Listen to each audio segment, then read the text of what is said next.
सोलापूर पुणे महामार्गावर लक्झरी बसचा भीषण अपघात झालाय। या अपघातात 9 जण जखमी झाल्याची घटना पहाटे 4 वाजण्याच्या सुमारास घडली। तर याबाबत मिळालेली अधिक माहिती अशी की उमरग्याहून पुण्याकडे निघालेली लक्झरी बस क्रमांक AR 11A1200 ही प्रवाशांना घेऊन जात असताना कोळेगाव फाटा सुमंगल हॉटेलसमोर मोहोळकडे निघालेल्या ट्रक क्रमांक PB02EM 9633 या ट्रकला मागून धडक दिली।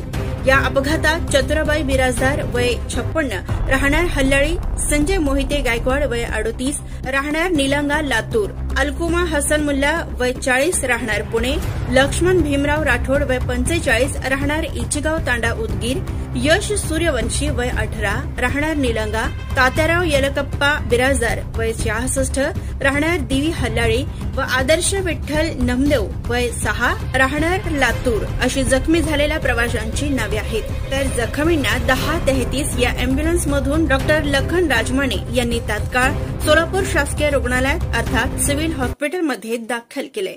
तर या घटनेची सिव्हिल पोलीस चौकीत नोंद झाली आहे। Subscribe now and press the bell icon. Never miss an update.